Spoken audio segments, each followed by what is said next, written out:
Okay, so some of the things that we said the Aztecs would be amazed at, what did we say?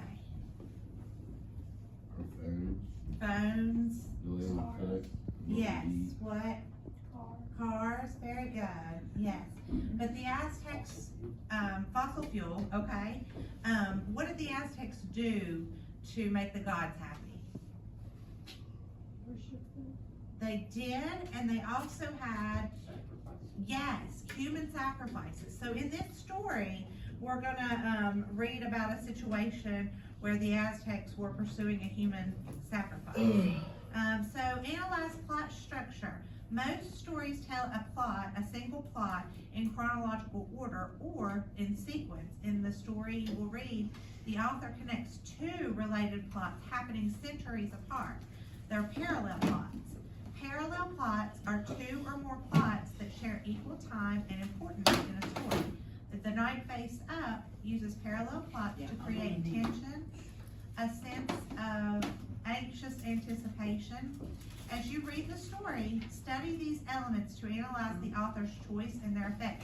So parallel plots in a story, it's like two different stories happening at once, and the author kind of switches back and forth, but they're all in the same story. So you'll have different settings, you'll have different moods, different tone.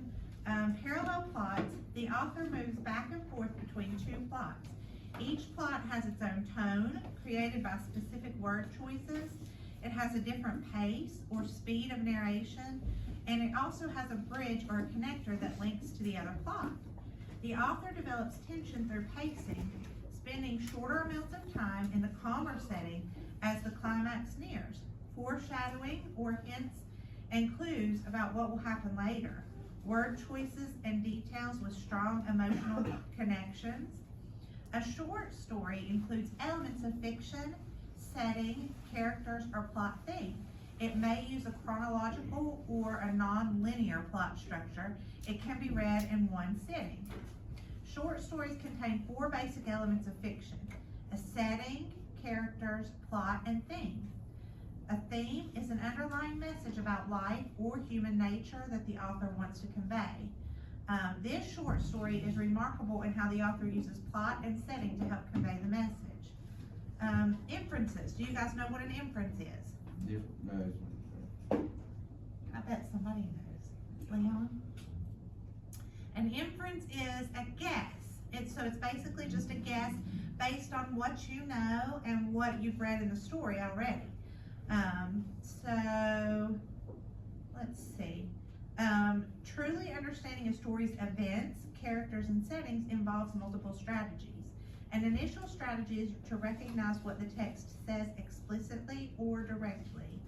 A much deeper understanding and appreciation is gained by making inferences or logical conclusions based on text evidence and one's own knowledge and experience. So inferences are logical guesses based on clues in the text and on your prior knowledge. The Night Face Up throws readers into events in two very different settings. As you read, you will need to use the story details to make inferences about the cultural environments and historical periods in the story's parallel plots. So evidence and clues from the text. Setting 1. Here's an example. They moved his arm carefully. It didn't hurt him. The nurses were constantly making wisecracks, and if it hadn't been for the stomach contractions, he would have felt fine, almost happy. So the inference we can make from that section of text is the man is hurt and in a hospital because they say nurses, but he feels like he's in good hands. Setting 2.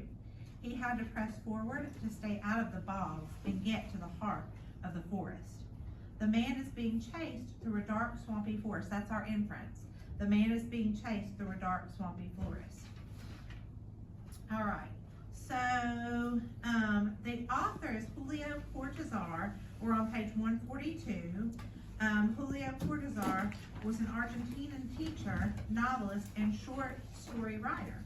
He was a vocal opponent of the Argentinian government. He fled to Paris in 1951, where he remained for the rest of his life. He is best known for deftly weaving fantasy, hallucinations, and dreams into his fiction. as he does in the story. The Aztec sacrifice alluded to in this work was an important part of Aztec religious life. Human victims were usually prisoners of war or slaves. Their sacrifice was thought to appease the gods and to make the gods stronger.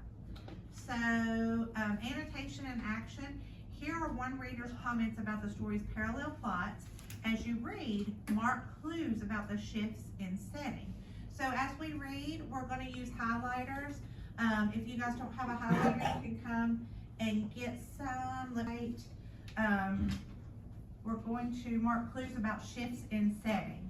So here's one reader's comments about the story's parallel plots. So a woman's hands were arranging his head. He felt that they were moving him from one stretcher to another. The man in white came over to him, again smiling. Something gleamed in his right hand. He patted his cheek and made a sign to someone stationed behind. It was unusual as a dream because it was full of smells, and he never dreamt smells. First, a marshy smell. There to the left of the trail, the swamps began. Already, the quaking bogs from which no one ever returned. So, does anybody want to read? No one? Okay, well, we'll read, I'll read, and then we'll stop and talk about what we read. And then when we get to paragraph 11 on, let's see, that'll be on page 147. We're going to do a close read of that. That's the worksheets that you have. First, there was a confusion. As of one drawing all his sensations, for that moment blunted or muddled into himself. He realized that he was running in pitch darkness, although above the sky, crisscrossed with treetops, was less black than the rest. The trail, he thought. I've gotten off the trail. Okay, so let's look at question 1. It says in the first sentence, the author describes the main character drawing all his sensations into himself. What do you think this means? And what might the author have been trying to convey with this phrase? So, it talks about there was confusion first. So I think the main character doesn't realize what's going on. He doesn't understand what's going on. So he's drawing all of his senses, his sense of touch, hearing, smell. He's drawing all those sensations into himself to try to figure out what's happening. So that's what we wrote yesterday. Christy, you can write something similar to that. I think the author was trying to help build the tension in the story. Do you think, does this create a feeling of calmness or tension? Anybody? Tension. It creates some tension for us. Okay, guys, you shouldn't have your phones. Phones should be put away. Thank you. Okay, number 2, it says, consider the line in which the main character thinks, I've gotten off the trail. Why is this line significant? So let's read on. He says the trail, he thought. I've gotten off the trail. His feet sank into a bed of leaves and mud, and then he couldn't take a step that the branches of shrubs did not whiplash against his ribs and legs. Out of breath, knowing, despite the darkness and silence, that he was surrounded, he crouched down to listen. So it mentions in the previous parts of the story that the trail, it was, let me see if I can find it in the book. He says the trail was the only way that he was going to get to the heart of the forest. He had to press forward. This is in paragraph 7. He had to press forward to stay out of the bogs and get to the heart of the forest. So I feel like if he was on the trail and he was on his way to the heart of the forest, then he had a plan. He was going to be safe. But now he's lost the trail. And so what's going to happen if he lost the trail? If the trail was the only way that he could get to the heart of the forest and now he's lost the trail, what will happen? Yes, he's lost. He's lost in the heart. He's lost his way. He was supposed to stay out of the bogs. Well, now he's in the bogs. It says his feet sank into a bed of leaves and mud, and then he couldn't take a step that the branches of shrubs did not whiplash against his ribs and legs. So I feel like he's beginning to lose hope, you think? The tension is building till we get to the climax of the story. Okay, and then part 3, question 3, underline words and phrases that help create a mood of tension in this section. So what do you think we could underline?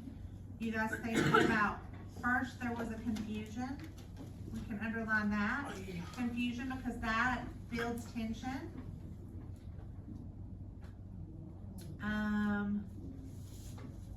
Running in pitch darkness. That's the 3rd line down. We could say running in pitch darkness. That creates tension. I've gotten off the trail. That creates tension because the result of getting off the trail is that he could potentially not make it to the heart of the forest where he's safe.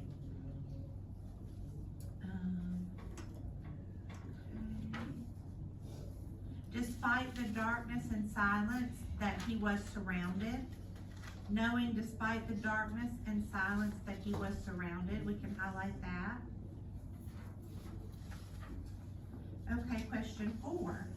The author uses figurative language to describe how the main character's own hands climbed like a finned scorpion up to his neck. What effect does this figurative language have on the mood of the passage? It increases tension, and it creates nervousness, a sense of darkness, because think about it, if you see a hand on someone's neck, if you picture a hand on a neck, that's dark and scary, mysterious. Okay, question 5. The author introduces a protecting amulet to the story. Discuss the effects that this has on you as a reader when the character mentions and holds it. So let's see. His feet sank into a bed of leaves and mud, and then he couldn't take a step that the branches of shrubs did not whiplash against his ribs and legs. Out of breath, knowing despite the darkness and silence that he was surrounded, he crouched down to listen. Maybe the trail was very near. With the first daylight, he would be able to see it again. Nothing now could help him find it. The hand that had unconsciously gripped the haft of the dagger climbed like a finned scorpion up to his neck where the protecting amulet hung. Barely moving his lips, he mumbled the supplication of the corn, which brings about the beneficent all moons, and the prayer to her very highness, to the distributor of all Motecan possessions. So the amulet, protective amulet, what does that help us see? That the main character is reaching out to anything that could offer him protection, right? Anything that could protect him or make him more safe. That's what the amulet stands for. So he's trying to find safety and protection. Okay. Question 6. Mark and discuss details in this section that reveal new information about the main character's situation in the jungle. What do these details reveal about why he might be running to begin with? So let's continue reading. Barely moving his lips, the supplication of the corn which brings about the beneficent moons, and the prayer to her very highness, to the distributor of all Motecan possessions. At the same time, he felt his ankles sinking deeper into the mud, and the waiting in the darkness of obscure grove of live oak grew intolerable to him. The War of the Blossom had started at the beginning of the moon and had been going on for 3 days and 3 nights now. If he managed to hide in the depths of the forest, getting off the trail further up past the marsh country, perhaps the warriors wouldn't follow his tracks. He thought of many prisoners they'd already taken, but the number didn't count, only the consecrated period. The hunt would continue until the priests gave the sign to return. Everything had its number and its limit, and it was within the sacred period, and he, on the other hand, on the other side from the hunters. So we learned that there's a War of the Blossom going on. So there's a war going on, and our character is being hunted, right? We've got a couple of vocabulary words. Beneficent, it means beneficial and producing good, and then consecrated is to make or define as sacred.